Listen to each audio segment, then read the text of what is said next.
Hey guys, welcome to today's reading. This one is all about why you've been seeing signs. So, what is the universe trying to tell you? Why have they been showing you different signs? We're going to be getting into all of it.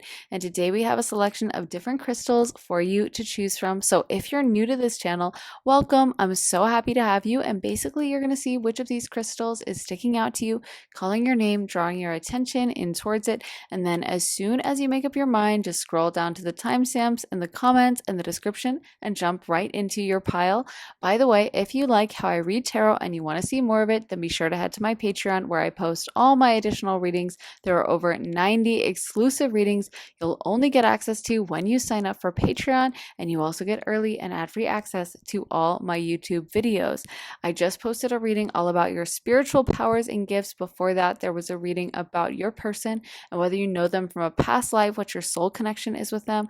And before that, what people are realizing about you. So there is a ton of content over there. Like I said, over 90 exclusive readings. You also get early access to YouTube, and you also get to vote and suggest on new topics. If all of that sounds good to you and you want to join us on Patreon, head to the link underneath the timestamps in the comments and the description and join me over on Patreon. Also, if you're interested in booking a private session with me, you can do that at my website, briarrosetarot.com, whether you want a tarot reading, an astrology session, just an open channeling session, whether you want it to be a longer hour-long reading or a quick 30-minute reading, whether you want it to be pre-recorded or live, and whatever you want to talk about, you can customize your reading so it is going to be the perfect session for you. If you're interested, head to my website, briarrosetarot.com, and like I said, link is in my description for that. So thanks for watching, guys. Now that's about all I have to say. So if you need more time to decide, you can totally feel free to rewind, pause, and take as much time as you need, but we're going to go ahead and jump into pile one. Hey, pile one, welcome to your reading. Let's get into your cards and see why you are seeing signs. Why are you seeing signs? Okay, this one wants to come out. Lost in space, needing direction. Is there something you guys have been very confused about and thinking about and really kind of agonizing about? I feel like there's something that's really been occupying a lot of your mental space and a lot of your mental energy, and you have been worrying a great deal about it. And I feel like the first message I want to channel right off the bat is that like everything is going to be okay and you are being protected. I'm literally seeing someone like being held in someone's hand, like a little bug or something, like a little ladybug, but it's like protected, safe, or a tiny frog or a tiny bird held in someone's hand. So it's like, I feel like you are being more protected and guided through this situation than you realize. So you don't need to be so afraid of like, what if that goes wrong? What if that goes wrong? Because I do feel like you are being protected. I do feel like there's something that's just worrying at you, nagging away at your consciousness. Whenever I pick up on this energy, my thought is always any situation that truly is constantly causing you anxiety, unless you have like an anxiety disorder, which I know a lot of people do, or like a severe trauma or whatever. But if something just keeps tugging away at you and you just feel like, oh, I don't know, and you keep going back and forth, to me, that's a big red flag, because I find that the things that are right for us just always give us a sense of peace. Like I've always found that the things that align with me and the things that I'm supposed to do, it's almost like it's not even a question, it just flows. It just is what it is. It just happens. Like when I can think of close friendships I've had or relationships that have been really impactful and seemed kind of like soulmate connections, those always seem to like just take off without a lot of, sometimes there's a certain level of stress or other factors at play, but it should feel easy. It should flow, and you shouldn't have to worry that much about what the other person is doing. You shouldn't have to be feeling anxious or anxiety or feeling like you're freaking out or panicking about them. You should really feel that solidness, because I think so much of the time that anxiety or whatever is maybe a reaction like to how we're being treated or something that we feel deep down inside. Of course, take what resonates and leave the rest. If there's something that you're like, I think this is my own anxiety, I think this is my own issue, then I think listen to that as well. And I'm not just, dissuading you from that, but I will say, I think a lot of times in life, those things that we just can't get comfortable around, we just can't feel settled. There's just a part of us that is just so anxious, and we just like that's something that's so off. That's something to listen to. I really believe that. So we got lost in space, needing direction, and many masks, authentic self. Let's get a couple more cards for you. Pile number one. Why are they seeing signs? Why are they seeing signs? Garden of Venus, rest and renewal. Okay, those two came out, I guess. Joyful muse, inspiration, and benefactor, grace and generosity. I'm also feeling a lot of exhaustion in my body suddenly. I feel like there may be stress from this situation that's really like pulling you down, and just a feeling of being like almost a little overwhelmed, or feeling a little maybe like the anxiety or the worrying or the stress of thinking about this situation has literally worn down your physical energy supply. And that's where I also am getting a message for you to take back your own energy. And I find that so much of the time when we are worrying or when we are really anxious about something, it's because we're trying to like control the outcome, and we're really afraid of one certain outcome happening. So we're anxious about it, we keep thinking about it, we keep worrying about it. And the reality is that sometimes the biggest blessing is for that thing we don't want to happen, you know, whether that's like something happening with our job. I mean, even getting fired can be a huge blessing and a realignment. Whether it's like, you know, a falling out with a friend, or in a relationship, or someone doing something bad in a relationship. The point is that when that person does that, or that situation ends or whatever, then you can act with full information. Then it's like, okay, at least that plutonic moment has happened of release and destruction, and now we can move on and rebuild. And so again, there's no need to like worry. And I think one thing that is kind of empowering is realizing that you don't have to wait for the tower moment to happen to stop pouring your energy into a situation. I think sometimes we think, I'm going to give this situation more energy, more energy, more energy. I'm going to worry about it. I'm going to stew about it. And then, you know, that's going to help align things. If I can just stay so connected to the situation, if I can just control everything, then it will be fine. And the reality is that, you know, things could go really great, things could go bad, things could screw you over, things could work out fine, someone could lie to you, someone could tell you the truth. You never really know, and there's so many other factors at play. There's free will that other people have, there's other situational factors happening. So all that being said, it's like, why are we even thinking we have that power to control the outcome? So much of it is out of our hands. So knowing that, you can sit back and relax and be in your own energy and just focus on the things that make you happy and bring you joy. We got Garden of Venus, rest and renewal. Joyful muse, inspiration. To me, how those are coming across is like, what if you just took your energy back and focused on yourself and stopped worrying or trying to fix this situation or thinking of all the things that could go wrong, or letting your mind run away from you, and just kind of relax and stop giving it anxiety. Just let it be what it is, you know? Like it's reminding me of those friendships that are really lopsided, and it's always one person asking the other person if they want to hang out, or texting them or whatever, and one person who just doesn't reciprocate at all. And it's like, why would you even worry about a friendship like that falling off? If anything, that's kind of a fake friend who probably doesn't like you that much. That's why they're never texting you or calling you. They probably don't really care about you or don't vibe with your personality. So knowing that, why are you wasting any time trying to get that person to pay attention to you, trying to get them to like you, trying to get them to message you, trying to get them to hang out with you, and asking if they want to meet up for margaritas, and asking if they're free on Saturday afternoon? Like, it's so much better just to bring your focus to other people that are more in alignment and more appreciative of your energy, and who will be texting you and saying, hey, do you want to hang out on Sunday? And then, you know, it can be reciprocal. I'm not saying it should be just that person texting you, but, you know, if you are in one of those lopsided arrangements and you just keep trying to fix it, trying to pour your energy in, it's just so powerful to realize, I don't have to do this anymore. And I'm actually going to take this energy and direct it towards myself, my life, my goals, my interests, my hobbies. And in some ways, those dysfunctional situations, we can really lose sight of who we are, our goals, our life outside of that. You know, we can end up pouring energy into someone else and then just completely depleting ourselves. And there's a easy solution, which is like, stop engaging in it and just let the energy be what it is going to be. And that's the scary thing, I think, is like, it's like, well, if I'm not texting this person, they're not going to text me. Or if I'm not, working really hard at this job, then if I'm not calling all the clients, then they're going to fire me. Or if I'm not, contacting my boss first, then she's going to like sabotage me and blah blah blah.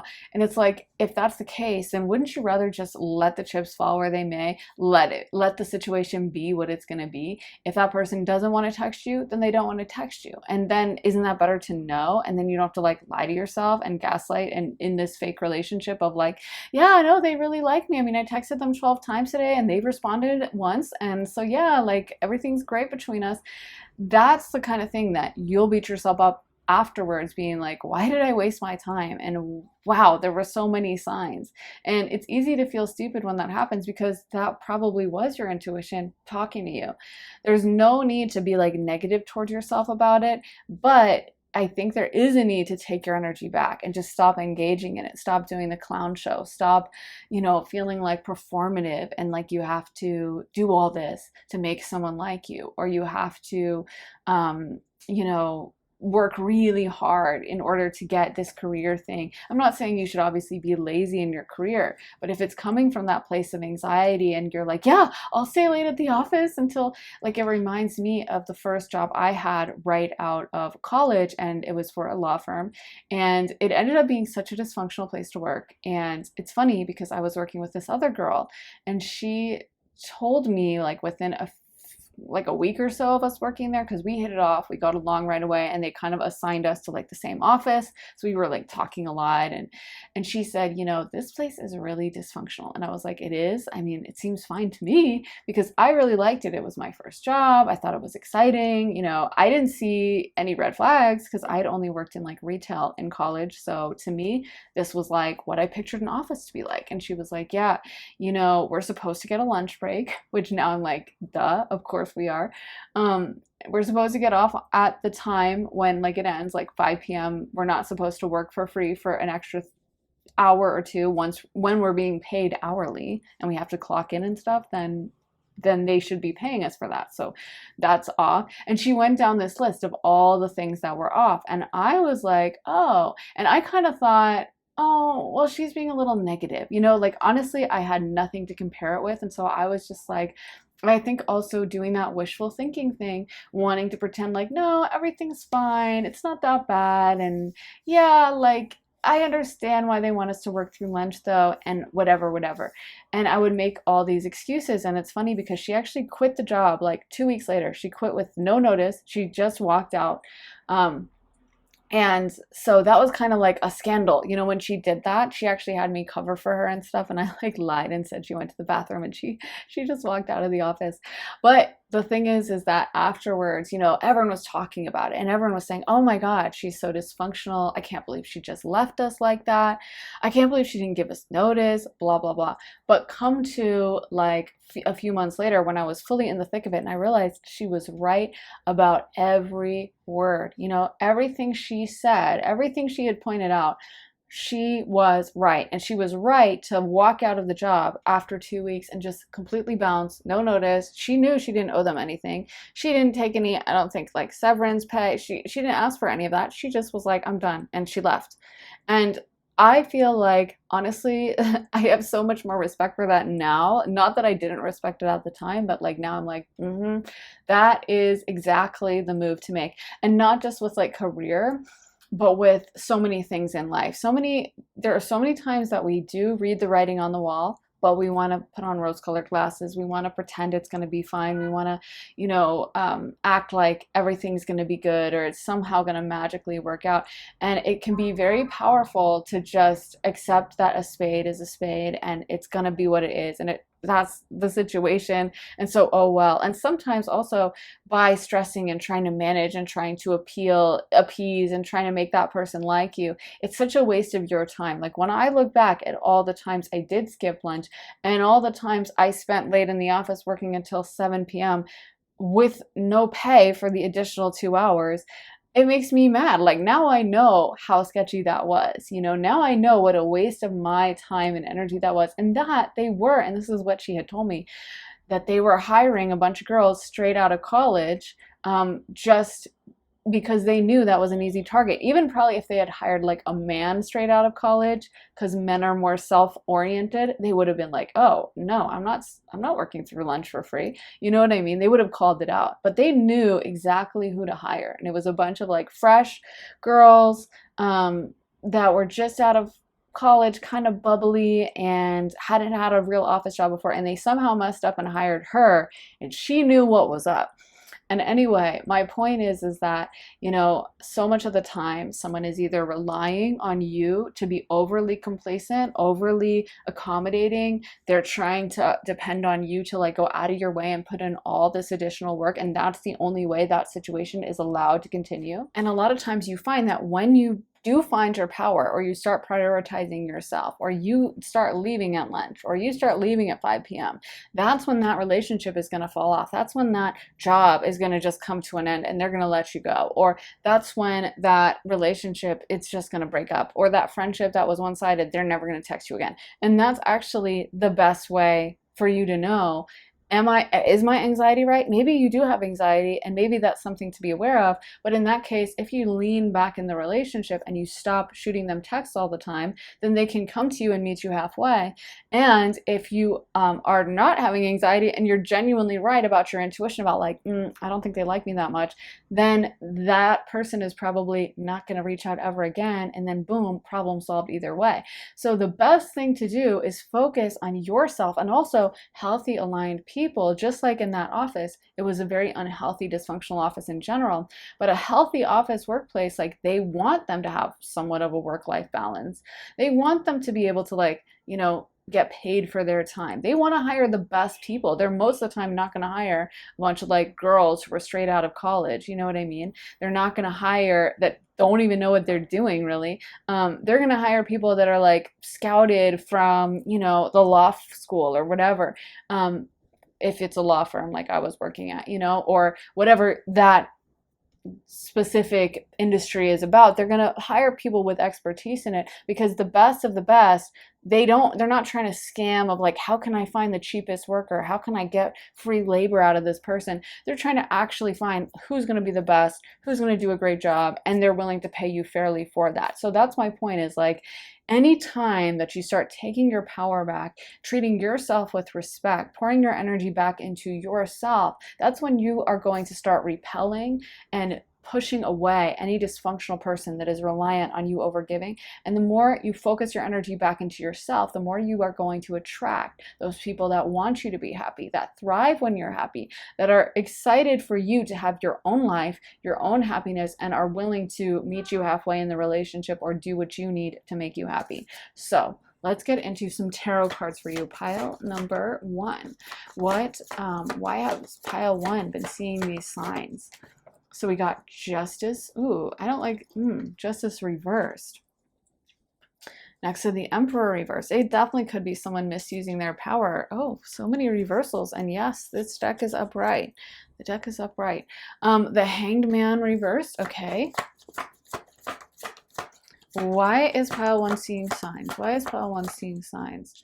3 of Pentacles. So this is a learning opportunity. That's the good thing about this. This is a big learning opportunity for you. I feel like your guides have been trying to get your attention about this, because yeah, with the Justice card reversed, this could be a dysfunctional person that is like loving the fact that you have anxiety, loving the fact that, they are doing something shady, and you're never really going to, like I said, know, even if this situation is shady, the more you keep trying to fix it. It's almost like that let them theory. Like, if they want to treat you badly, let them. And then and then at least the more you try to fix, the more you try to control, the more you try to, make sure their behavior is on point, or that, this job or whatever it is, the more you try to control the situation, the less you're actually going to let it be whatever it's going to be. And the more you just allow it to be whatever it is and stop trying to put up barriers or control or adjust, the more you're going to have that freedom, and the more you're going to be able to see how this person really feels about you, or see how this job really intends to treat you. And you're not going to be trying to desperately hold on to some kind of image of, but I thought this was a really good job and I thought they liked me, or I thought this person loved me, or whatever the case is. It's going to be the cold, hard reality staring you in the face. But I love that. I always think, those moments are plutonic moments. And to me, there's nothing better than a Pluto moment, I think, because Pluto's at the top of my chart and very intense for me, trining my sun moon. But I love a plutonic moment. There's nothing like that reveal of the truth. There's nothing like that moment at the end of like the soap opera when someone says, like, no, he's the father, and like the truth comes out that everyone was hiding. That's so powerful. And in a way, a lot of times the person we're hiding the truth from is actually ourselves, right? We tell ourselves things, we tell ourselves comforting lies. Like the Hanged Man, it is, Neptune, it is ruled by Neptune. And when the Hanged Man is reversed, it can be not wanting to see the truth, not wanting to actually look at a situation and see it honestly, So I feel like for you guys, there could be a situation where you're kind of putting on those Neptune Pisces rose-colored glasses and trying to be like, it's fine, it's fine. And that's why I said I think the solution is really just to take your energy back and like, what do you want to do? How do you like spending your time? Where can you find joy? Where can you find fulfillment? Where can you pour your energy back into yourself and stop trying to manage or fix or get this person to act right, and just let them do whatever behavior they want to do, and that will be your answer, or whatever this is.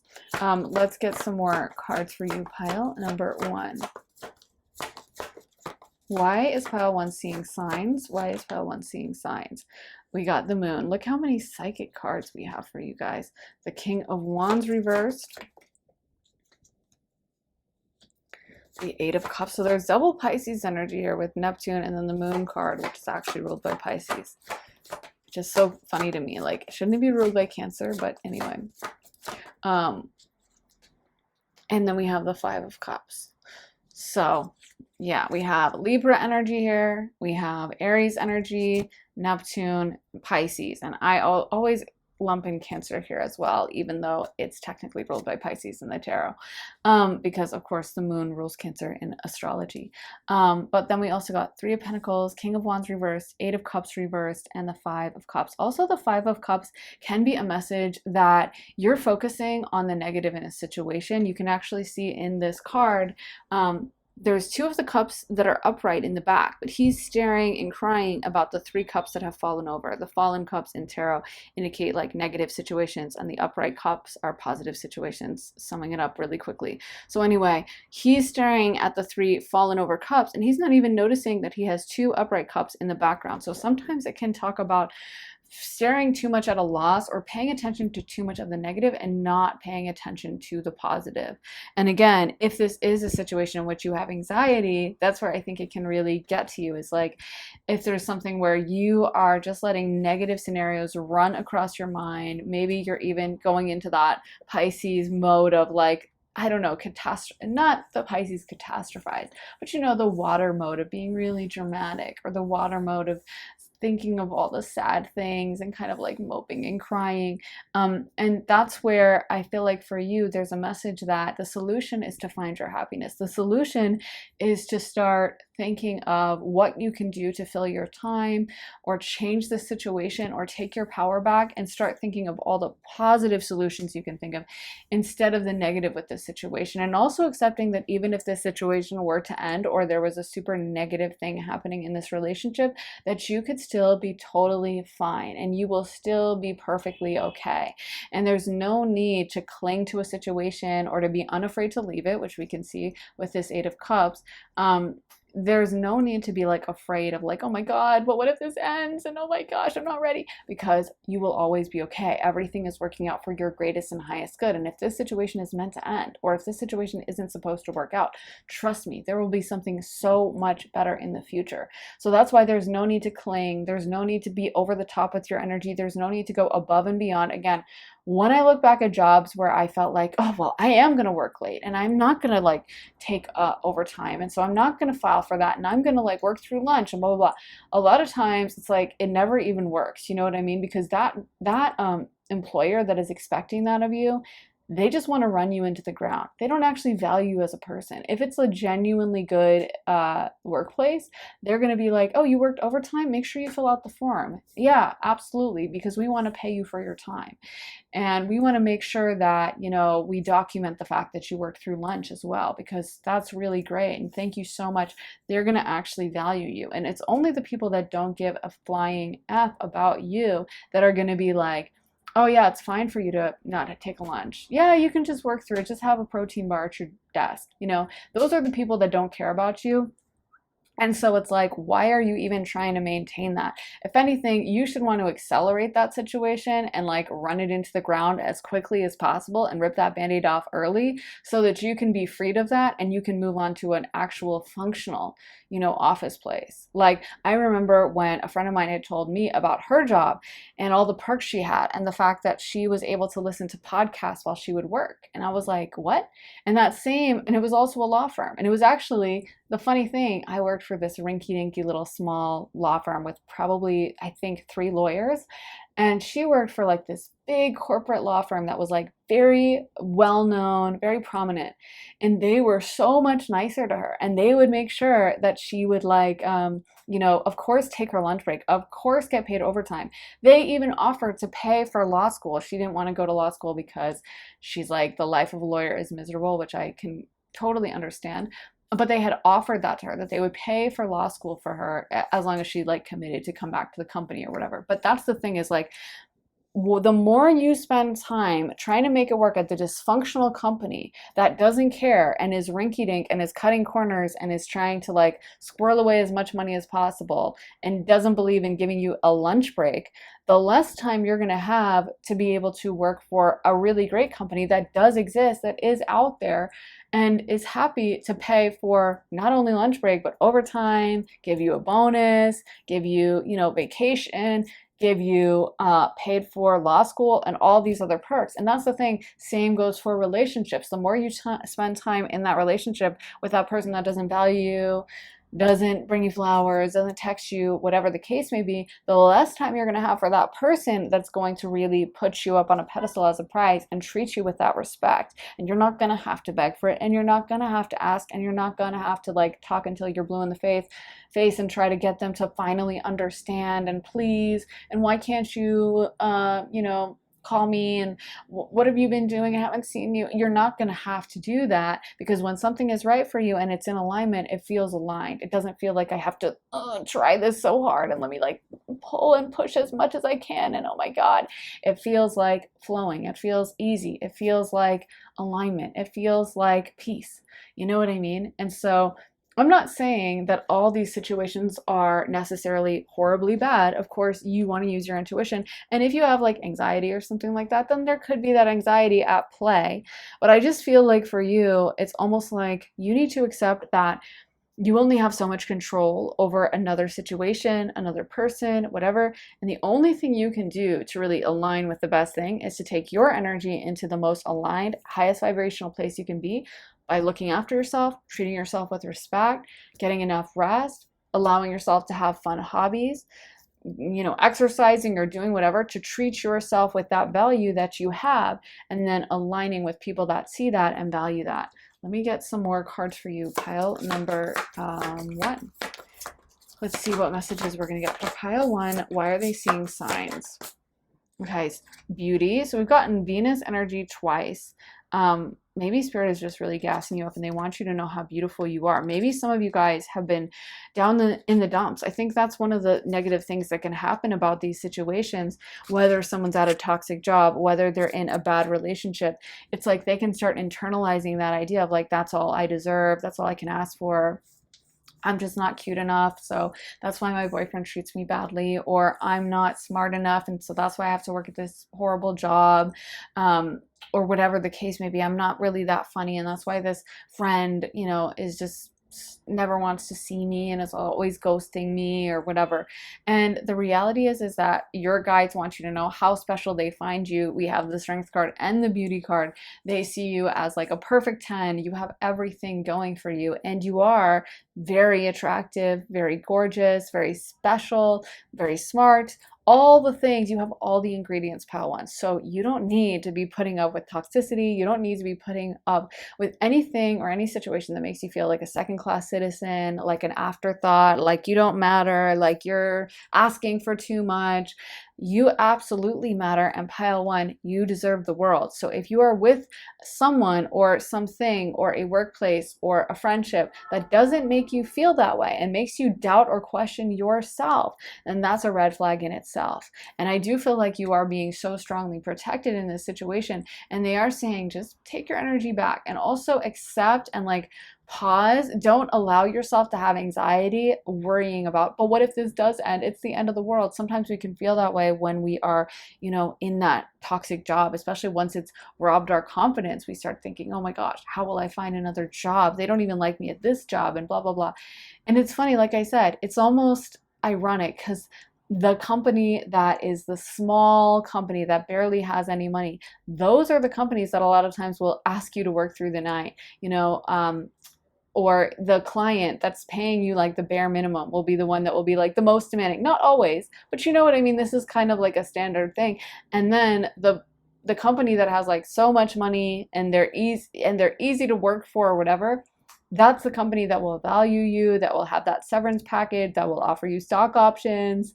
You know what I mean? If you're working for like Google or something, they may have like free drinks, free food. And so it's funny, so much of the time when we're being treated badly, we think it's because I'm not good enough, but it's actually because that person's not good enough, and they know that. And that's why they're trying to bring down our confidence. So I feel like your guides really want you to remember how special you are. And yes, you will be absolutely fine no matter what happens. Let's get some messages for you, pile number one. Why is pile one seeing signs? What messages do you want pile one to know about these situations? Let's see. Okay, so we got, you heal by releasing, not suppressing. What emotions do you need to feel? Okay. This one says, rest, renew, recharge. What does your body crave and need right now? And you create your own reality. What you want wants you to. What do you want to experience? So I definitely think rest is a theme for you, and even just mental rest, like not overthinking about the situation, because Spirit is telling me also like everything will be revealed to you in the right time. I think so much of the time too, we put pressure on ourselves, like, well, I have to figure this situation out right now. And sometimes it's like, those situations are meant to be aligned in a certain timeline.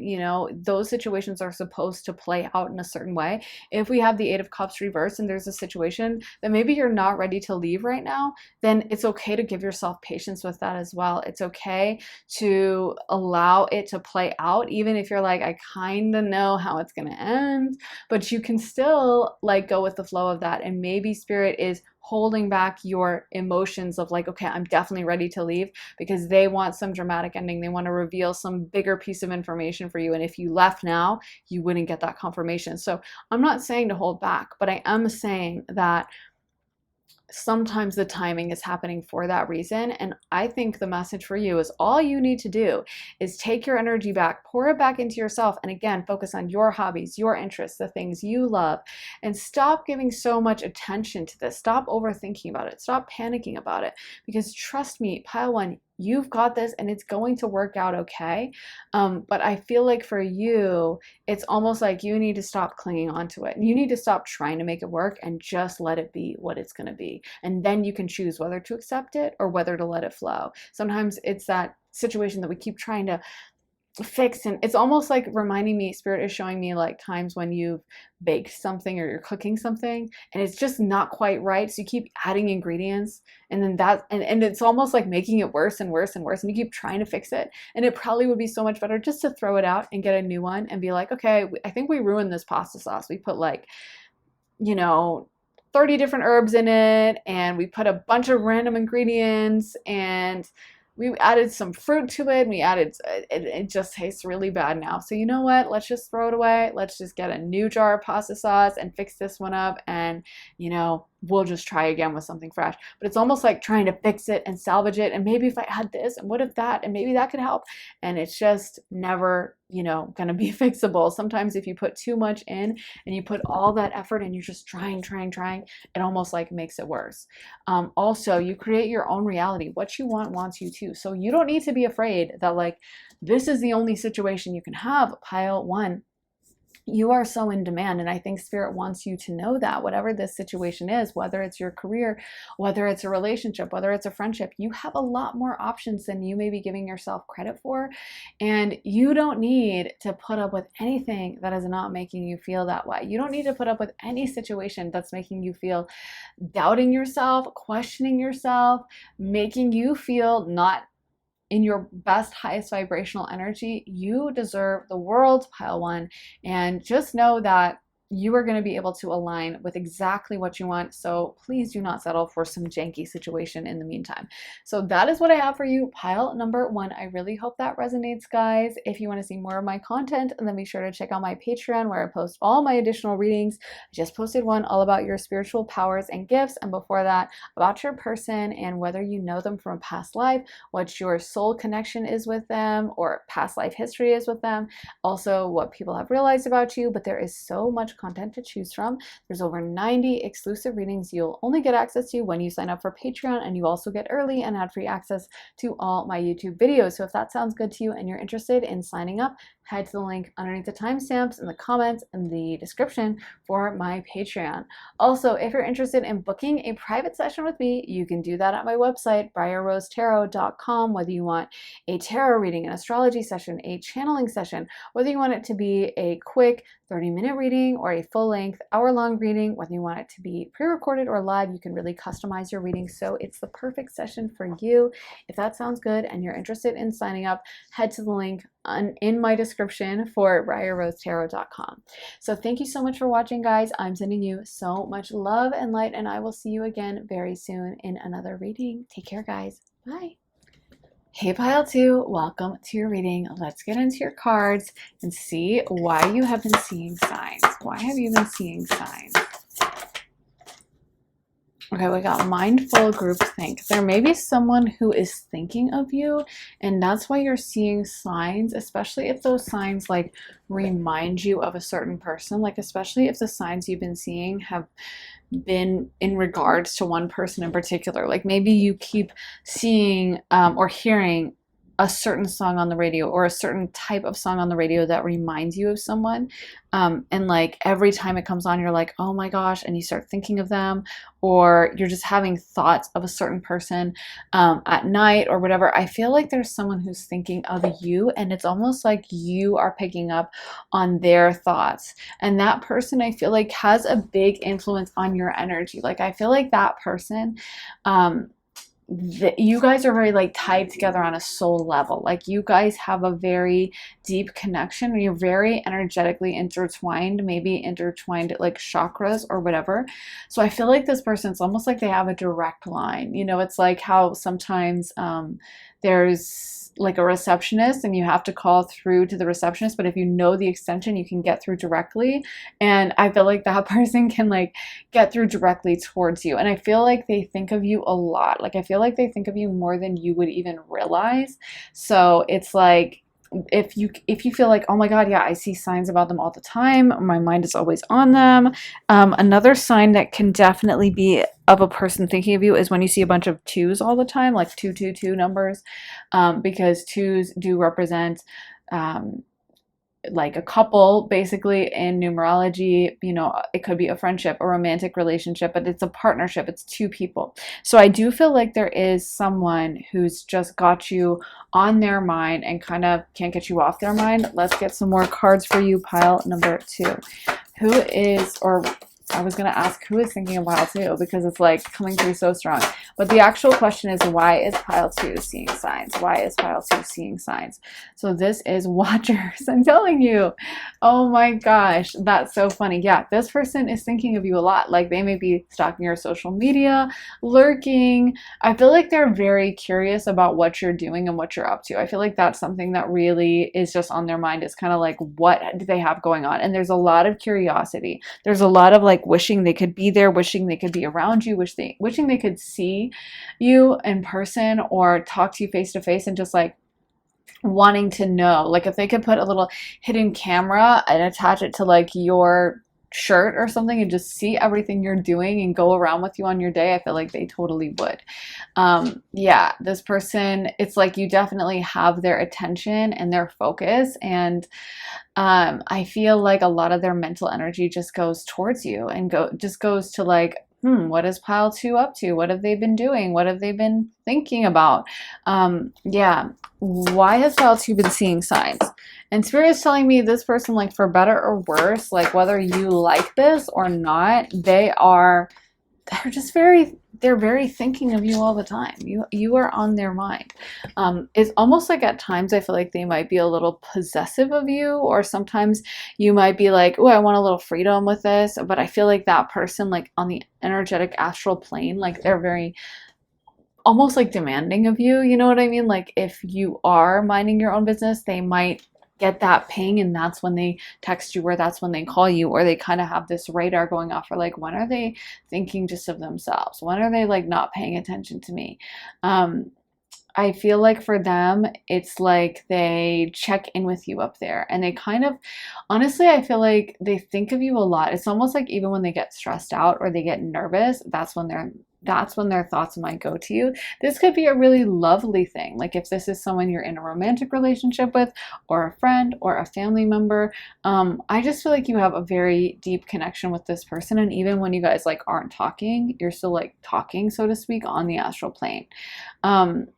What is the message, Spirit, though? What exactly are the numbers supposed to represent? I think they just want you to know how much this person is thinking of you, and it's almost like they are influencing that. Like their energy is so thick around you that it's almost hard for me to like move through it. And I feel like they dictate that. You know, they make it so that like you see the twos. They make it so that you dream of them. They make it so that you think of them all the time, and their mind is on you quite a lot. I feel like for them, there is this fear that you're gonna not think of them, or you're gonna move on, or something might happen to you.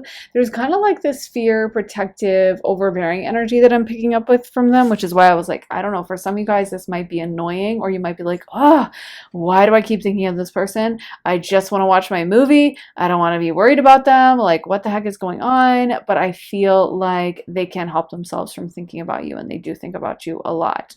Yeah. Okay, we're gonna have to go through the tarot, because I'm like, I mean, what more can I say about this? They just want you to know someone is thinking of you. So let's get into the tarot. Why are they seeing signs? Why are they seeing signs? It's almost like I can see why you guys would get frustrated with this, and the disowned self is making me think of that sometimes when you're like, I wanted to have a day alone, or I wanted to watch this movie and just relax, and now I keep having these thoughts of this person, and how it can be frustrating, because I feel like sometimes you are like, I just want some space, or I just want to do this on my own, or I just want to be by myself. And I feel like this person just doesn't let that happen. And I can understand it, because even with this reading, I'm like, okay, can I move through this? Like, we get it. Okay, you're thinking of pile two, but let's talk about some other stuff. And it's just like, it's very hard to get past their energy.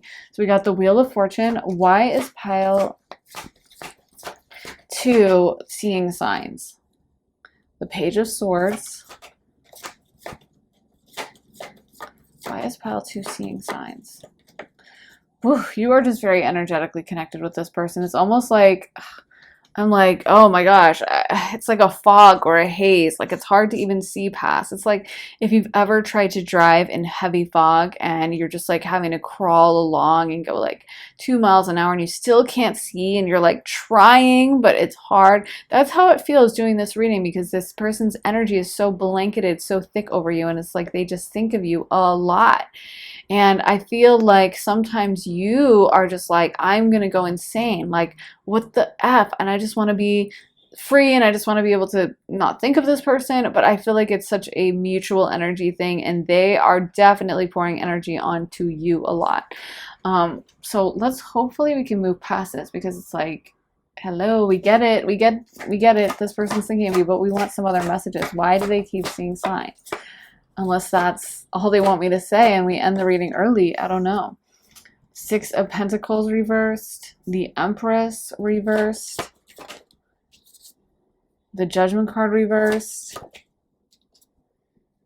And the Nine of Wands reversed.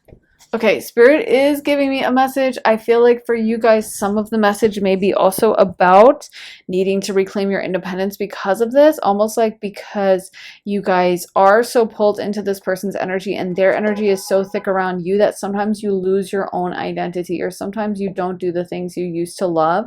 I almost feel like it would be good for you guys just to have like a movie night and to be able to really focus on that movie and like enjoy it and like lean into it and fully. I almost feel like it may be something for you to work on, sometimes pushing this person out of your consciousness, because I feel like it's almost like you guys are so energetically intertwined that they very much sometimes like don't leave you alone and then you don't leave them alone, and it's just like this back and forth. And I feel like it may be a good idea for you just to like focus on something that will completely take all your attention and not worry about this person. So like watching your favorite movie, although for me movies, I'm always distracted. I'm so ADHD, I always have to be watching the movie on my phone, doing other stuff.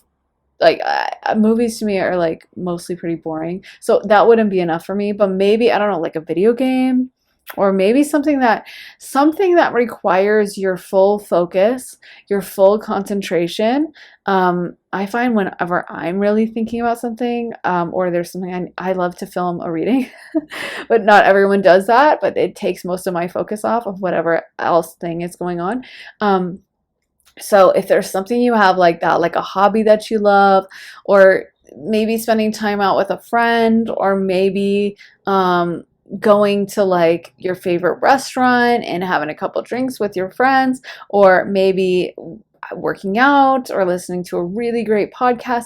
I just feel like it's like you need to pour this energy back into yourself. And they are saying they want to give you a message of reassurance. So like it's okay to leave this person on the astral plane sometimes because they will be just fine. They want you to know that somehow. Like maybe you worry about this person, maybe you send them loving vibes as well, and then they send you loving vibes, and there's a part of you that's like, oh, but I don't want to leave them alone out there. And I feel like you just need to know, like, do not worry about that because they will be perfectly fine and they will be there when you get back. So you don't need to like stress out about, oh my God, what if I abandon them? They're going to be all alone. They will be completely okay. And I also feel like for you, you almost are more interesting to this person the more you spend time focusing on yourself and doing your own interests. And I feel like this person, ultimately their higher self, wants you to grow, wants you to be the best version. They want you to like do all the exciting things. So if you like have been thinking of taking a solo trip to Italy and then you are like, oh, but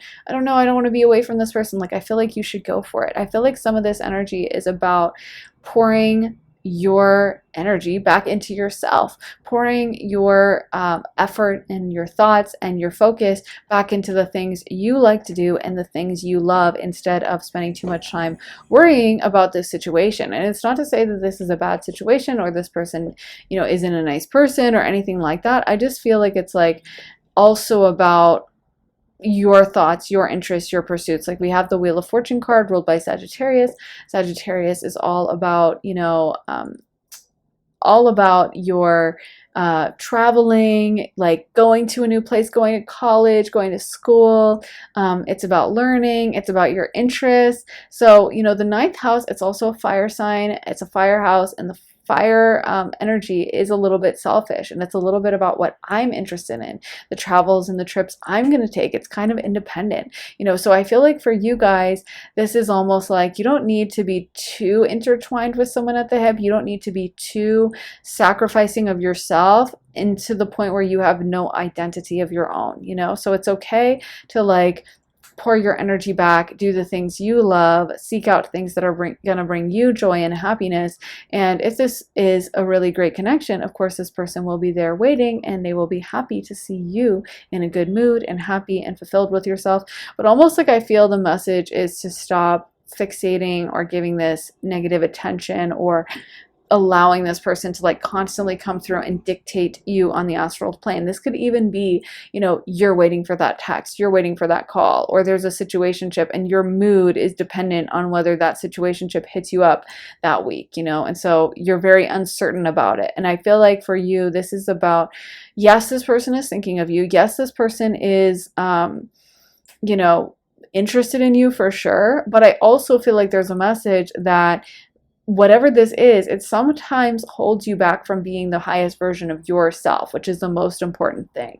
It kind of sometimes takes your energy off and from focusing on you and directs it all towards this other person. And I feel like your guides with the Six of Swords, they are saying for you to take your energy and point it back to you. And with the Six of Pentacles too, you could be giving this person your energy without even realizing it. You could be allowing them, when you allow them to come in and visit you whenever they want on the astral plane. And that is also, you know, when we spend time worrying about someone all the time, thinking about them, wondering what they're doing, blah, blah, blah, we are sending them our energy. Whether we realize it or not, we are sending them our energy. And energy is a very valuable resource. So that's why it can be kind of pointless to sit around thinking about that person. We're just sending them our energy and giving it away. And it's not really that equitable. And one thing that we can do to, you know, have a better outcome in our lives is to pour that energy back into ourselves, our interests, our joys, our happiness, spend time with our friends, talk to the people we love, fill our cup in other ways so that we're not so dependent on this other person to make us happy, you know. And then that actually allows us to deal with that person with more alignment, because when we know we are good and we're doing fine and we are not dependent on this person's approval of us, interest in us, love, adoration of us, we are fine as on our own. That's when we are able to fully occupy the best position in that relationship, the power position. Not that we want to play games, but we are not going to be coming from that weak, like, oh my God, please love me, oh, I'm so alone energy that can be very actually repulsive and can actually push people away. So I feel like for you, this is all about where can you pour more into your life? Where can you seek out your interests? Maybe it's even as simple as like booking yourself a massage or booking yourself a facial or getting your nails done or picking up your favorite book from the library or taking yourself out for like cup of tea at this cute local like English tea shop, you know, or whatever you have going on, whatever your favorite thing is to do. I feel like this is about you putting this energy back into yourself, going out for a glass of wine at your local restaurant and, you know, posting up at the bar and maybe getting into a conversation with someone. I feel like for you, this is about your energy being respected and you treating your energy like this special, valuable resource it is, and not necessarily letting someone just have access to it whenever they want. I also feel like this person just thinks of you all the time. So it's not that it's like one-sided, but of course, it's a general reading. Take what resonates and leave the rest. Like I said, in that example of the situationship who's not texting you and calling you, even if they are thinking of you, even if they do have you on their mind, if they are not stepping up to the plate, then why give them your energy back? That's a valuable resource. And you may find that the moment you seize that energy back and you stop allowing them to visit you on the astral plane, that's when you actually get that text of like, hey, what are you up to? I want to hang out tonight. You know what I mean? And yeah, if someone's dragging you along in a situationship for a long time, I would say decline that text and tell them, sorry, I'm busy. But especially if it's like a last minute meetup, like no. But let's get some cards for you. Pile number 2. What messages? Why is pile number 2 seeing signs? Why is pile 2 seeing signs? I feel like a lot of the signs you see though are just about this person thinking of you so much. Like they really think of you all the time. Spirit guide. Family. Oh, they may literally think of you as family or a member of their soul family, their soul tribe.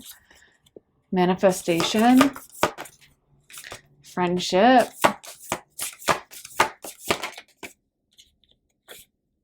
And forgiveness. Spirit is also telling me you don't realize what a valuable commodity you are, pile 2, and how much you bring into the lives of the people around you. Like I feel like you have helped so many people have learned and grown from you. So many people just benefit immensely from having you around them and from having you like nearby in their life. I feel like you have really helped people. I feel like you're a very ascended soul, pile 2, and you've done a lot of soul growth work. You probably had a lot of multiple lifetimes. You may have been like a healer in another lifetime or something. I feel like you guys are more powerful and you have a bigger effect on people than you even realize. I feel like some of the things you have told people, not just as one person in particular, but multiple people, has really helped them on their life path, on their soul growth work. and has had a huge effect. And I don't even think you realize what a special person you are, and how many people would love to have access to your energy. How many people remember you, that you have an effect on people, that you may interact with someone, you know, twice, and like you go get coffee twice at some bakery, and that person that was the barista still thinks of you occasionally, you know? I don't think you realize that your smile is like infectious and blesses people with, you know, their day, with your good mood and your happiness and your energy. It's just very infectious. And I feel like this person who thinks of you all the time, one of the reasons they do is because they realize that. They realize how valuable you are. And many of them do feel really grateful to be around you. Others of them are in kind of that scarcity mindset, fear mode, where they're like afraid what will happen if she or he finds someone else and moves on and doesn't think of me anymore. You know, some of these people may be taking it from a low vibrational place of like, oh, everyone wants them. Oh my God, let me be really protective, and let me be afraid, and let me be in that 9 of Wands energy of like fighting off any competition. But I do feel like there's so many people coming through just to say how grateful they are and how much of an effect you've had, and also how beautiful your energy is. And also, I feel like you need to know that you deserve a little bit of a reward. You deserve to relax, you deserve to enjoy. And again, this is where I just feel like some of this is about like watching your favorite movie. I feel like there's a lot of exhaustion in your body as well. There's a lot of tiredness around you. Some of this is just about taking up a hobby, giving yourself time at the end of the day to decompress, relaxing, making sure you're getting those 8 hours of uninterrupted sleep, making sure that you are looking after your health and treating yourself with the respect that you deserve. It's almost like your energy feels a little frail to me lately, or feels a little like, I don't know, burnt out, or just kind of like overly. And I wonder if this is because you have this soul connection with this other person. And sometimes that can result in a lot of energy transference, a lot of energy flow back and forth. But, you know, some people also need more energy rest than others. Some people need, you know, especially like a projector in human design, needs to rest, needs to make sure they're getting their sleep. I feel like for you, you are super, super intuitive, and you're super in touch with the astral plane. And one thing that can result in is sometimes getting energy burnout as well, because when your energy is completely open, like you are a very empathic person, you're very psychic, your third eye, your crown chakra are both wide open, then that means you can absorb everyone else's energy as well. So if you're walking through like a mall and you're walking past, you know, 60 different people, or throughout the course of walking around the whole mall, you might walk past 1,000 people, right? And those people are, you know, one person is in a really bad mood because their girlfriend just broke up with them, and another person is so mad because they got in a fight with their mom and they said some messed up stuff, their mom isn't speaking to them, and you know, someone else is upset about their job, and then one person's really happy, and then another person's in a bad mood about money. And when you are getting that energy flow, it can be so overwhelming, first of all, and also like very hot and cold. One minute it's great, one minute you're enjoying and you're getting along with the sales assistant, she's in a really good mood and you're picking up on that, and the next minute you walk into another store and that person's having a really rough day, and then your mood plummets. And it can feel like you're at the mercy of everyone else. It can feel like your day or your mood or your happiness is being dictated by everyone else, and you have no power and control over it.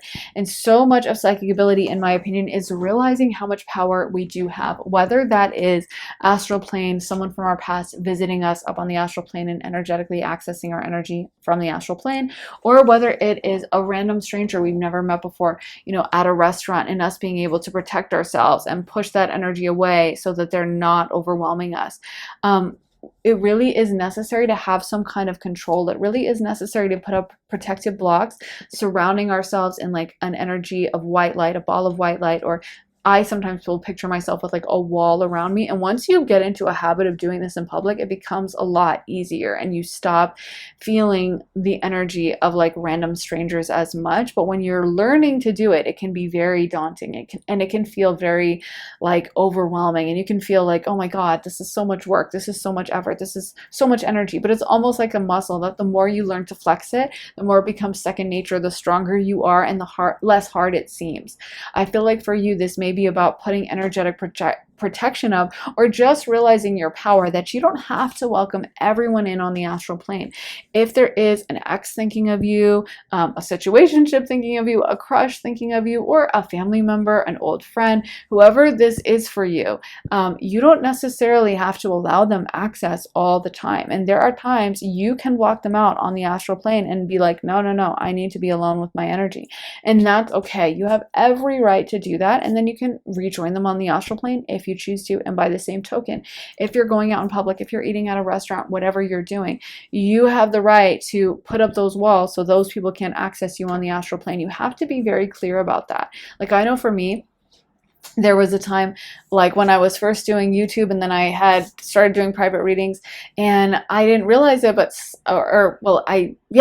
basically I was asleep, and then I suddenly woke up from my sleep fully awake, and then I felt this like, oh, I should go check my email, which I really don't do while I'm sleeping at all. I mean, obviously while I'm sleeping, but like I would never usually do that in the middle of the night. And I'm not the best always at checking my email anyway, to be honest. So I go and I check my email, and sure enough, someone had emailed me in a panic about like some reading or something. I don't remember. I think they they had a reading in a few hours and they hadn't gotten the Zoom link or something. Anyway, or I can't remember exactly what it was, but they had messaged me kind of panicked. Like I could tell when I read it that the energy was panicked for whatever reason. And so I went and I responded quickly. But afterwards, I obviously had trouble going back to sleep. And I thought, oh, that was kind of annoying. And that was kind of a wake up call for me of realizing I need to also have better energetic boundaries, because especially when you're like speaking to the collective or whatever, the collective energy can also influence you. And that's why you need to have protection. You need to be able to have some walls up for yourself so that you can like sleep through the night. And that even if your friend is like freaking out and texting you about something, that you won't wake up because you don't feel that energetic panic resonance from them. They're not going to be able to contact you as much on the astral plane, because it really is a real thing. I'm sure others besides me have experienced that. Like someone in your life is freaking out about something, and then suddenly you just start thinking of them and you're worried about them, and then you check your phone and they sent you a bunch of texts. That is a really true thing that happens, especially the more energetically tied we are with someone. So that's why it's important to have those boundaries up and like make it so that even if someone does send you a panicked email, even if someone is freaking out, that you will be able to get your full night of sleep, and then message them when it's over, message them when you wake up, and you're not going to be like, oh, I only got 2 hours of sleep last night. So so I feel like for you, some of this message is also just about protecting yourself in that way. Let's get some messages for you, pile number 2. We want to know why pile 2 is seeing signs. Why is pile 2 seeing signs? So we got eliminate distractions, stop shining light on things you are not. How can you reclaim your power? Yeah, some of this is reclaiming your power. Like for some of you guys, the energy of the person who is super all over your energy kind of worries me, because I feel like they seem a little entitled to it. Like it seems to me like they're like, of course I should get access to their energy, and of course. And I don't think this person is consciously doing it. It's probably not something they are trying for. But I think sometimes when you have a deep energetic connection with someone like that, it can feel like you don't even remember who you are without that energetic tie, because you're so interlinked with them and you're so like tied on such a deep level. And so your thoughts become all about them, and maybe their thoughts become all about you, and it can become very muddied and very tied and very kind of messy in that way. And that's why it can be important to kind of retain some independence and continue to do the things you love, the things that bring you happiness. And then maybe that person will also kind of realize like, oh, my energy's kind of been all over them, and not that I'm doing anything wrong, but maybe I'll pull my energy back a little and I won't be so overbearing, because maybe this is just a little bit too much. And it just also is just a good idea in general to have your own identity, to have your own things that you're into. So we also got deep inward journey. You'll be rewarded for the work. How can you alchemize your fear? Okay. Let's get some cards for pile 2 about why they're seeing signs. And so we got, you heal by releasing, not suppressing. What emotions you need to feel? And I didn't even read this one. It is, what is has no bearing on what will be. What does your ideal life look and feel like? So yeah, some of this energy is about like not being affected by someone else's dreams, goals, wants, desires for you. This could even be like overbearing family members that expect you to live your life a certain way, expect you to have a certain career or to live in a certain location or to talk to them all the time. Um, you're the one who needs to decide your life. You know, you're the one who needs to make those plans for yourself and to figure out what resonates for you. And this is why it can be important to have your own individual time that you spend on your own, not necessarily with everyone else. And even when you're on your own, making sure you also are energetically clearing so that you're not necessarily like linked, and all you can do, even if you're separate, is be in this kind of couple energy where that person and you are so tied together all the time. I feel like for you, this is about finding your independence, finding your own identity, finding your peace and happiness when you're doing your own thing and not necessarily needing or depending on anyone else to bring you joy, happiness, or fulfillment, and making sure that you are building the kind of life for yourself that makes you happy, that brings you joy, that makes you feel good, so that your mood is not going to be dependent on this other person, their actions, their behavior, how they want to act towards you, their whatever energy on the astral plane, none of that. And instead, figuring out your life for yourself and doing those things that are going to add to your life and create the kind of life you want. If there's a hobby that you want to turn into career, making sure you're working on that. If there's a dream or a goal you have, if there's just something silly and small you like to do, making sure you're carving that time out for yourself and thinking of yourself as an individual and unique person. But as for why you're seeing signs, I really do feel like a lot of that is just because there is someone who is thinking of you quite a lot, very tied to your energy. And I also feel like you probably have a lot of people who think of you a lot, Pile, too, because I do think you have a very charismatic, powerful, and affecting energy. Like, I feel like a lot of people love your energy. I feel like you are very kind of popular on the astral plane. You've helped a lot of people, you've healed a lot of people, and you have a lot of people kind of clamoring for your attention, and that's why you may want to work on some protection. But you definitely have that one person in particular that their energy is just all over yours. So, woo, that was kind of hard to get through because their energy was like just so thick on you. I was like, I don't know if we're gonna be able to even talk about anything else. But I hope that resonated, guys. If you want to see more of my content, then be sure to check out my Patreon where I post all my additional readings. There are over 90 exclusive readings you'll only get access to when you sign up for Patreon, and you also get early and ad-free access to all my YouTube videos. I just posted a reading all about your spiritual powers and gifts. Before that one, about your person and whether you know them from a past lifetime, what your soul connection is. Before that, what people have realized about you. But there's so much content to choose from, over 90 exclusive readings, and like I said, early and ad-free access to YouTube videos, and also you get to vote on new suggestions and suggest new suggestions. So yeah, it's very interactive. If that sounds good to you and you want to sign up, head to the link underneath the timestamps in the comments and the description and join me on Patreon. Also, if you're interested in booking a private session with me, you can do that at my website, briarrosetarot.com. Whether you want to book a tarot reading, an astrology session, a channeling session, a combination of all three, whether you want it to be pre-recorded or live, shorter, 30 minutes, or a long, full length hour-long session, you get to really customize and choose what kind of session would be perfect for you. So if that sounds good and you want to book a time slot with me, head to my website, briarrosetarot.com. Link for that is in my description. So thank you so much for watching, guys. I'm sending you so much love and light, and I will see you again very soon with another reading. Take care, guys. Bye.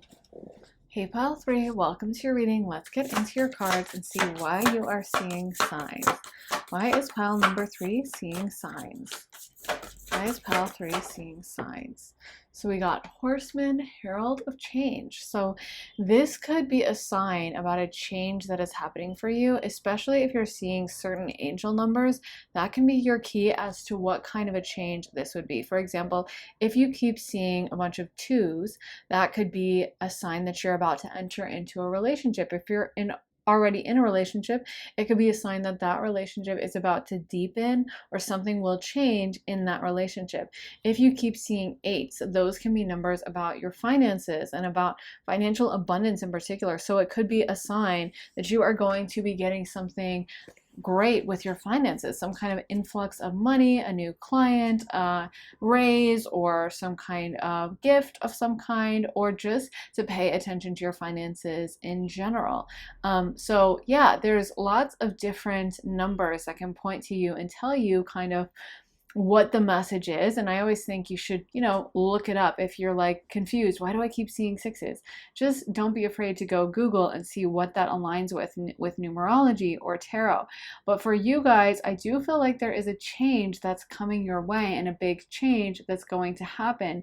And for you, I feel like there is something that it's almost like your guides are excited about. They don't want to give you too much information. They don't want to freak you out, but they may be wanting to kind of warn you or give you a heads up. I also feel like they are saying that you have done a lot of soul growth work. You have been focused on doing your shadow work and really leaning into like the lessons. You have been embracing that. And I feel like for that reason, your guides are really wanting you to know that like nothing you're doing is in vain, especially if you have felt like there has been stagnancy with your life. If you felt like, yeah, I've been doing shadow work and like nothing's happened, so what's the point? Or yeah, I have been doing a lot of soul growth and I have been embracing all the hard work, and yet I'm still stuck in this situation and it's probably always going to be this way. No, no, no. I feel like you just need to know that just because maybe things haven't changed or shifted yet on the surface doesn't mean things aren't going on underneath. And I'm seeing the image of like a river or a lake, and it looks super still on the surface. There's like not even a ripple, but then underneath there's a really strong current moving in one direction. And I feel like that's what's going on with your life, is like just because right now you may feel like, oh, nothing's happening or things are going to be exactly like this, I feel like there's something exciting that wants to come in. And I also feel like just your guides are saying like, I have seen the work you've done. I know how hard this has been, and there is going to be some kind of a payoff. There is going to be some kind of breakthrough that happens as a result. Let's get into some more cards for you. Pile number 3, we want to know why pile 3 is seeing signs. Why pile 3 is seeing signs. Why is pile number 3 seeing signs, Spirit? Why is pile 3 seeing signs? We also got stars in the sky, limitless possibility. So maybe there's also something you've been thinking of doing, and I'm hearing from Spirit, if you've been waffling, if you've been going back and forth, like unsure if you can do this, wondering if it's even a possibility. Maybe there's something you really want, but then it seems really out of the realm of possibility or even impossible. It's like it is more possible than you realize. It's absolutely possible. I think it's almost like one of those things that may happen in a way you don't expect, and that's where maybe like this Horseman Herald of Change card is also coming in. Is sometimes I think we think everything should be on a linear path, right? Like if I'm going to become CEO of this company, then I should start at this level, and then I should work my way up, and then I should, start as like the bottom tier person, and then I get upgraded, and then I get another raise. But sometimes that's not how it works. And sometimes a lot of CEOs, maybe they work at this company and then they quit, and then they move there, and then they get fired, and then they're actually in this kind of a career, and then they switch industries, and then and then one day that leads them to being CEO and they get hired from another company or something. Sometimes it's not quite as linear as you would expect. Or maybe someone who is like starts a YouTube channel and it started as a hobby, and maybe if they had thought that like they just had to, I don't know, be on this really strict posting schedule, and that they had to stay really focused, but they end up changing their focus of their channel a million times, but it leads them to the kind of success they wanted. You know what I mean? I guess, I don't know, they're maybe hopefully not too confusing of a metaphor, but I just feel like there's so many different paths to get to where you want. And sometimes we can get very fixated on like, if this isn't working out the one way that I expected, then it's not moving forward, then there's no momentum, when the reality is it may be moving forward in a way that is exactly perfect and exactly in alignment with something you really wanted. And actually sometimes it's the unusual path that gets you there the fastest, or gets you to exactly the destination that you want. So I feel like you need to know, yes, this is more possible than you would think. This is not out of the realm of possibility. There's something that you really want to do that absolutely you can, and it's not just a dream, is what Spirit is saying to me. Spirit wants you to know that like you have more potential to do this thing than you even realize. We also got Skybridge, possibility for union, and the Wailing Tree, reconciliations. Okay. Perfect.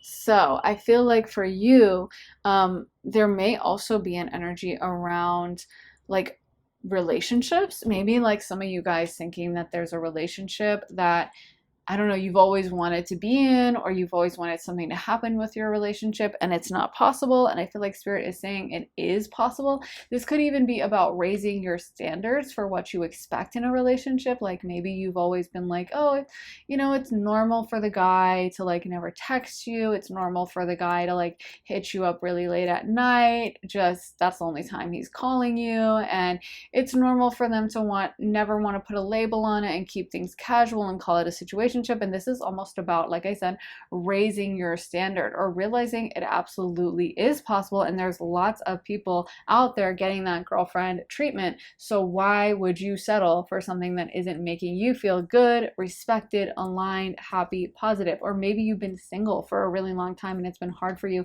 to even imagine being in a relationship and sharing that with another person.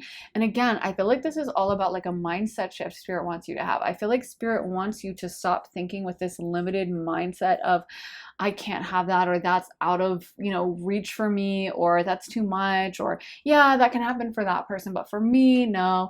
And realize like you have so much endless potential. Pile number 3.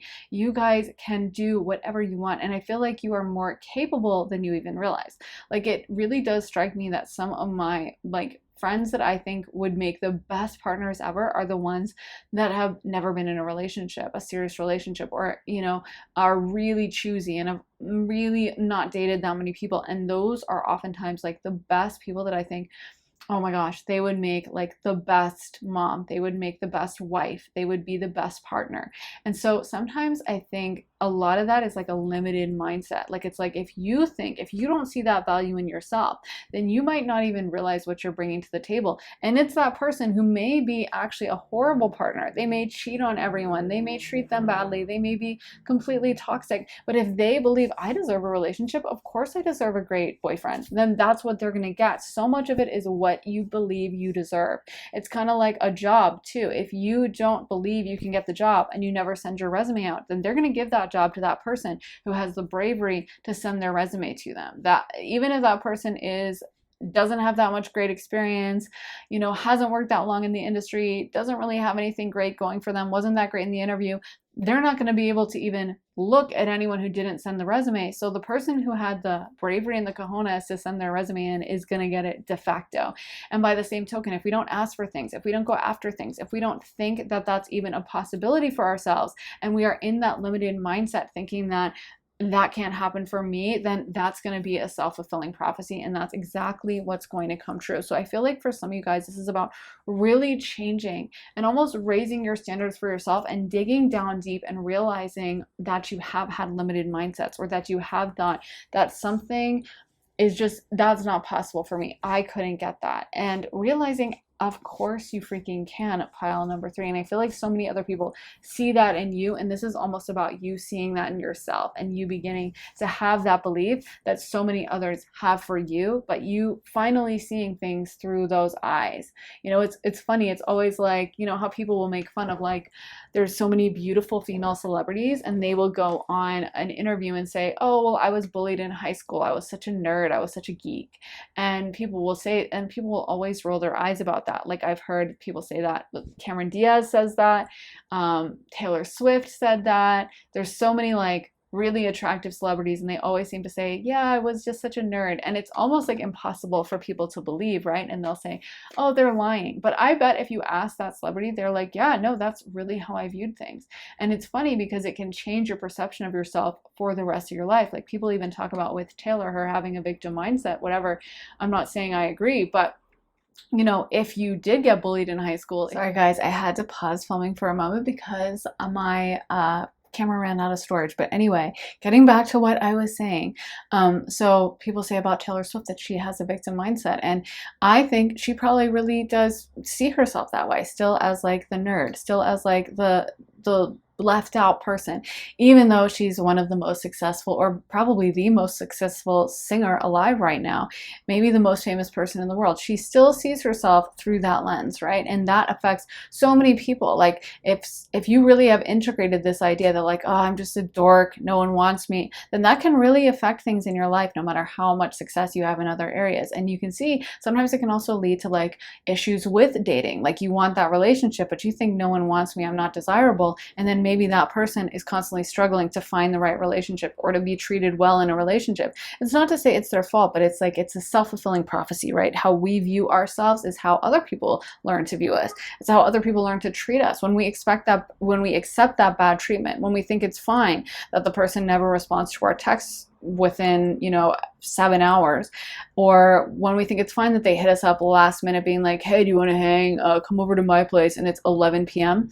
And we just think, oh, it's fine, it's normal, whatever, that's just what I deserve, then that will bleed out into our interactions as well. And maybe, not to say we would even want to be dealing with someone who is that disrespectful, but maybe there was a chance that if they had sent that first 11 p.m. text message being like, come over now, and we'd been like, no, I'm not even talking to you again. Like, don't message me past 9, and we had like stood on business with that, maybe there could have been a different outcome for that. And it's not to say to beat yourself up for that or be like, oh, I messed it up. It's really that person's energy that's dysfunctional, but it's almost looking for a place to land, right? It's looking for like, who is going to take up this offer? Who's going to take up this lowball deal that I just tried to give? And if you don't have the self-worth, you might be like, yeah, that's fine with me, So anyway, just to say, it is so powerful, the words we speak over ourselves. It is so powerful, the narratives we tell ourselves. Like I said, you can be the most successful singer in the world, and if you still see yourself as like the left out dork from high school, then you might tolerate bad treatment. You might not recognize people who are shady. I think even Taylor Swift said, that was one of the reasons why she accepted, like, when Kanye kind of was like, he had been humiliating of her and she sensed a bad vibe with him, but then he asked her to present, and kind of that left out girl who was used to being teased in high school thought, oh, this is kind of like a chance. Now, like, I'm being accepted by the two popular kids, like Kanye and Kim at the time. And so she accepted that, and then that led to like this horrible life event for her. And anyway, my point is that when we still have this idea that like we need to be accepted, when we still have that wound that we haven't healed, whatever it is, whatever it's in regards to, it could be in regards to like, I don't think I'm smart, I don't think I'm attractive, I don't think I'm cool enough, whatever, we're constantly going to be looking to fill that hole with other things. And the reality is the only person who can fill that hole, who can fill that void, is ourselves. We're the only one who can take care of that, smooth it over, and fix it, and learn to not tolerate that same kind of behavior when it comes back. Because trust me, when you're moving out of an old energy, it will come back several times, like testing you, making sure that like that energy is over for you. So, we will be tested multiple times, but if we can stand on business and be like, no, I deserve more, sooner or later, the universe will also answer to that energy, and they will start giving us what we deserve. So let's get into some tarot for you. Pile number 3. Let's see what cards we're going to get for pile 3. So we got the Queen of Cups reversed. Okay. The Queen of Cups reversed can also be like being overly nice, feeling like we have to do so much for everyone, feeling like we have to be so empathetic, we have to be so kind. It's almost like that again, going back to that example of like the guy who sends a text message at 11 p.m., which is very thoughtless, right? By any measure, pretty much. And maybe the girl is responding, and part of her is like, yeah, but I don't want to tell him no. I feel bad for him. He's going through a lot right now. He's really stressed with work, so he can't text me earlier. So that's why he only texts me once a day when it's like midnight, and then he wants me to come over to his place. You know what I mean? Like, it's almost being too empathetic and not having empathy for yourself, having empathy for everyone else. But what about you? What about your energy? You are not just this like endless, therapist for everyone else, or this endless tool for other people to use. Your energy matters. Like, I know for me, it's funny because like doing tarot has been really healing for me, because I feel like I used to do so much emotional labor for random friends, random people. And I feel like it's because I felt called to be a healer or do kind of like prophetic stuff, but it was like there were no boundaries obviously I didn't come into the room and say I am a healer or anything like that. That'd be so cringe, right? So instead it would just be like a friend calling me being like, I broke up with him, can you come over, bring wine? And I'd come over and talk to them for like 7 hours about their problems. And then at the end of the day, of course, they'd go back and get together with the ex, the toxic ex, whatever. And I just realized I'm wasting so much of my time and my energy. And what about what I want to do with my time? I remember one of my friends was in such a panic about something, I think her ex-boyfriend had passed away, which is really sad. And she texted me and she was such a mess. And I left work early. And anyway, like that friend, like through another series of things, she was just very ungrateful and ended up kind of stabbing me in the back. And anyway, when I think back about those times, there were so many times that I could have had better boundaries. And I have to claim my ownership of that. It's not just she's like some evil goblin that, it's like for me, I was totally in alignment with that energy. I was totally in alignment with like, let me give. Let me pour out my energy. Let me fix you. Let me help you, which is also kind of toxic because who am I to fix her? Like I'm not the queen of the world. And I mean, I can give specialized advice or pull the cards, but it's not for me to like heal her as if I'm some kind of perfect deity or something like that. But the point is, I would get into these dynamics all the time with people who needed help. And I think a lot of light workers find themselves in those situations. And that's why it can be helpful to have those boundaries up. That's why, it can be helpful that like when you're having a tarot reading with someone, they know what's going on. They know that they came to you for that advice and they know what the score is, versus when you just start randomly trying to help some person. They don't know you. They don't know they don't know what you're doing. They don't necessarily trust you or believe your intuition. And so my point is, I see a lot of people who are light workers and they'll end up in these dynamics over and over and over. They end up helping their parents all the time, talking their siblings through their problems, talking to their friends through all their problems, having relationships with people who are dysfunctional, trying to fix those people. And that's why it's really important to like realize I matter too. My energy matters. Why am I just giving this away to absolutely everyone else? Why am I not focusing on myself? Why do I see myself as like this second-class citizen that is just kind of like the court jester trying to perform for everyone when I actually am extremely important? So we got the King of Pentacles. We also got the Magician and the Three of Swords. But why is pile number 3 seeing signs? Then we got the Nine of Pentacles. Okay. The Lovers reversed. Why is pile number 3 seeing signs? The Justice card reversed. And let's get one more. The Knight of Cups reversed. Okay, there's a lot of reversals, by the way. So yeah, whenever we see a lot of reversals, that energy can be very blocked up. And I feel like for you, a lot of this is like, it's almost giving me like Cinderella energy or something is what I want to say. Like I'm seeing images from that animated film Cinderella, like Disney Cinderella. Yeah, I feel like you guys, it's like you think of yourself as last place. Like you don't even put yourself on the priority list. I feel like some of this is really about reframing yourself in your own mind and how you view yourself and how you look at yourself. And again, sometimes enforcing some boundaries, because we also got the King of Pentacles. And I will say, I think toxic and dysfunctional people, they rely on you not having boundaries. That's what they expect and that's what you need. And sometimes that's what they need. And that's sometimes what is so terrifying when you've only had those kinds of toxic, lopsided relationship where you've had to over give to the person. There can be this deep-seated fear that if you take your power back, if you tell this person no, if you turn down their offer, that you're not going to have anyone. Because if the only relationships that you've ever had have been those lopsided ones that are dysfunctional, where the other person is using you and kind of taking advantage of you, then you don't even realize that there is the possibility of an even-sided relationship where both sides are giving, both sides are, helping the other one, and there's an evenness and there's an equitableness to the relationship. Instead, it just gets used to like, you just get used to like this kind of feeling drained around the person all the time, and that's just how it is, and they're always a mess and they're always thinking of themselves, and when you ask them for something they can't give it to you, but when they ask you, you better dang well do it. And you get used to that dynamic, and then that feels to you like the only thing you could ever expect. And again, this is why it's so important to go down to the root and pull it out by the root, not just try to address the symptoms and be like, oh, well, let me get into another relationship, but let me address my thinking. Let me address why I ever accepted this behavior, why I ever thought this was normal, why I ever thought that again, and this is something that can be very toxic too, because we can also get like gassed up on ourselves and start thinking about like, well, I am the healer. I'm always giving advice to my friends. I'm always doing things for them. And then that can become part of our identity too. And we can kind of low-key feel smug about that and feel good about it because like, oh, look at me, I'm so wise. My friend is so dysfunctional, or I'm in this relationship with this person and they're such a mess, but I always help them anyway, and I try to be a good girlfriend.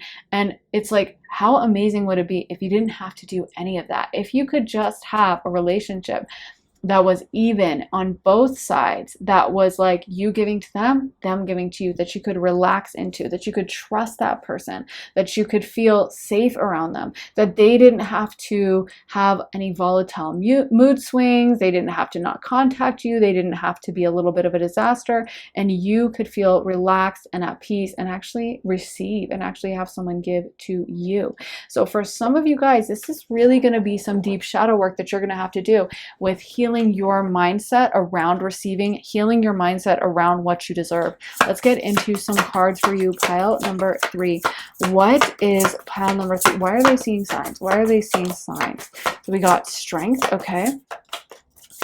Let's see. Closure. Maybe some of you guys need closure with this situation. This one is friendship. Yeah, I mean, I think this really has to do with your relationships, but it could also have to do with other things in life. Again, if you think it's okay for me to work at this toxic job because that's all I can expect, I just deserve to work at this crazy workplace. You know, a lot of it is changing our paradigm and how we view the world and what we think of as normal. And this is why so many people who like, and it's sad to talk about, but experience like abuse will end up also in an abusive dynamic as an adult. It's not because they're seeking it out, it's because they think it's normal, and what would be a total red flag to anyone else, and they would run screaming and be like, oh my God, no, I'm not tolerating that. To someone who grew up around abuse, they're like, yeah, that feels familiar, feels about right. That's what I can expect. That's just what happens in relationships. That's just what happens when he gets mad. When men get mad, they get violent, and that's just how it goes. And not even realizing that that's totally not normal, and that there are plenty of relationships where that would never, ever, ever happen. So for a lot of you guys, like whatever this is, it's really about how you view things and how you view yourself and what you view yourself as being able to ask for. So we got transformation, psychic abilities, and let's get one final card. Animals. So I feel like you guys are going through a lot of healing with this, and you're called to continue your healing. I feel like this is going to be a transformative time for you, where you're really stepping into a new identity and kind of raising the bar of what you deserve and what you allow into your life, and really learning to look out for those signs and symbols. You know, it's kind of like when you see two people in this kind of dynamic, it can be like two puzzle pieces fitting together. It's not just one-sided where it's just the evil, needy person taking advantage. It's also like the other person is enjoying that dynamic of like, oh, I'm doing so much for them. You know what I mean? And look at me, I'm like this, I'm the wise one in this relationship. And some of it is realizing that like neither one is going to be the winner, or neither one has to be like the teacher and then there's the student, and it can just be that even, equitable, both sides giving. And that really is a possibility. It really is a possibility for both sides to equally pour into the relationship, and for neither one to feel like some kind of anchor, or neither one to feel like the needy one who's like demanding so much. I feel like for you, this is like maybe taking a step back for a while and like really working on fixing and healing these things within yourself, and working on how you view the world, whether it's relationships, whether it's career, whether it's friendships. Why did you ever think that you deserve this bad treatment? Pile 3. Let's get some messages for you. What messages do we have for pile 3 about why they have been seeing signs? Why they have been seeing signs? So we got To receive, you must release. What can you let go of? What do you want to receive? And part of it is just thinking of that, like making a list of like, I want this. I want a healthy relationship. I want something in my career. I want a certain amount of money, or I want this kind of a job, or I want these kinds of friendships. And then again, not settling for anything less, not allowing it to come in when someone starts coming in with the same BS, with the same dysfunctional behavior, learning to turn it down, learning to be like, no, I'm not going to tolerate this. I'm not going to settle for this. And, I'm going to, and sometimes you can like, even you don't have to give up on that old relationship. Maybe it can last in your life, but you have to take the power back. You have to learn to stop doing that same dance that you've been doing and stop overexerting yourself and being lopsided and pouring so much more in than you get back. Let's get some more cards for you. Pile number 3. And these are the kinds of dynamics where you can really feel addicted, because it's like hitting something from like childhood trauma. This is not your practice life. Decide, what is your inner voice telling you about the dream in your heart? Exactly. This is not your practice life. So knowing that as well, it's like, why are you settling when you could have any kind of a life you want, when you could have so many different options, so many different beautiful ways of living life, and so many things that would make you so happy? Why are you ever settling for something that is not making you feel good, that is making you feel like a second thought or an afterthought, or not that important or not that special? Why would you ever want that dynamic in your life, especially when you can create a life where you feel really, really beautifully looked after and taken care of? Keeping in mind that you can have whatever you want. So if you want that beautiful, happy relationship, you can have it. Or if you want that, toxic relationship, you can have it. And you get to pick what you have. Then why are you settling for the toxic? Why wouldn't you settle for that beautiful, gorgeous relationship with someone treating you with so much love? Then we got, your tribe can't show up until you do. How can you show more of the real you? I absolutely love that. And that's such a great message for you guys, because it's almost like you're not showing up.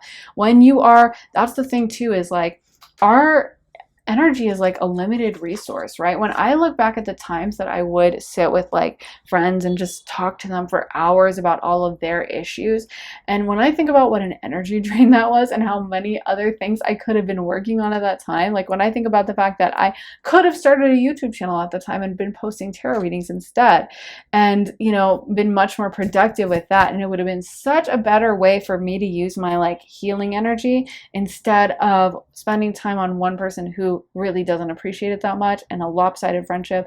Like, why was I doing that? You know what I mean? And that's the thing, is like, until you start showing up authentically, until you start changing the bar for what you're going to expect, you're going to be wasting your time, and you're not going to be available for those people that will really recognize you and really appreciate you in the way that you deserve. So just know that the more you tie yourself up with these toxic dynamics, the more you are preventing the good dynamics from coming in as well. And let's get one more final card for you, pile number 3. So we got, you can radically change your results by shifting your beliefs. What belief is limiting you? Exactly. This is all about changing your beliefs, and that's the root of it. Fixing it down at the root instead of just changing, okay, so I'm going to break up with this person, or okay, so I'm going to end this friendship. It's not even about that. It's about something so deep inside of you, a mindset shift that needs to happen, where you need to stop seeing the world through this scarcity mindset, or through this mindset of I deserve less, this is all I can expect, this is what I deserve, and that's okay. It's kind of like, going back to, and I don't mean to harp on her, but like with Taylor Swift and how she's dated a lot of different people. But if she has that limiting mindset about it, if she really thinks, oh, I'm just this geek and this loser, then she's going to find, and it seems like she's dated a lot of men who treat her that way, right? Like guys that kind of are like embarrassed to be seen with her, even though she's like so much more famous than them. She's like the most famous woman in the world.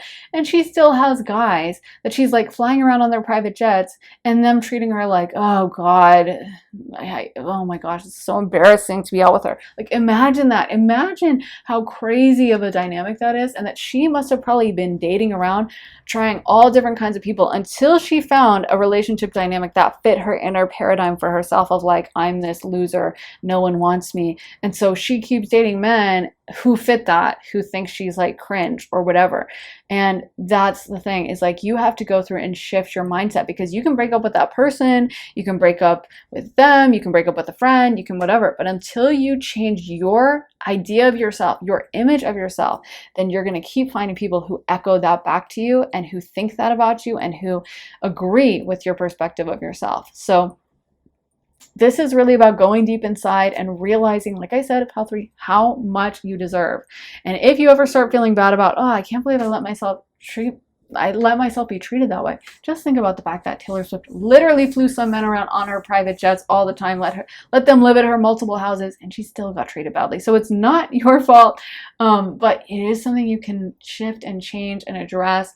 And once you do, you will find someone that is going to be so much more in alignment with you and makes you so much happier. So that is what I have for you, pile number 3. I really hope that resonates, guys. If you want to see more of my content, then be sure to check out my Patreon, where I post all my additional readings. I have over 90 exclusive readings over on Patreon that you'll only get when you sign up over there. You also get early and ad-free access to all my YouTube videos. You get to be the first to watch them. I just posted a reading all about your spiritual powers and gifts, and before that, a reading about your person and whether you know them from a past life, what your soul connection is with them, your karma with them, all of that. And before that, what people have realized about you. But there are so many different topics to choose from over on Patreon. Like I said, over 90 exclusive readings, and you also get early and ad-free access to my YouTube videos, and you also get to vote and suggest on new topics. So there's so much to choose from, super interactive. If you're interested, head to the link underneath the timestamps in the comments in the description and join me on Patreon. Also, if you're interested in booking a private session with me, you can do that at my website, briarrosetarot.com. Whether you want to book an astrology reading, a tarot session, a channeling session, a combination of all 3, whether you want it to be a shorter 30-minute reading or a full-length hour-long reading, whether you want it to be pre-recorded or live, there are so many different options to choose from. And obviously you get to choose what we talk about, tune into, and channel info about. So if that sounds good to you and you are interested in booking a slot with me, head to my website, briarrosetarot.com. Link for that is in my description. So thank you so much for watching, guys. I'm sending you so much love and light, and I will see you again very soon in another reading. Take care, guys. Bye.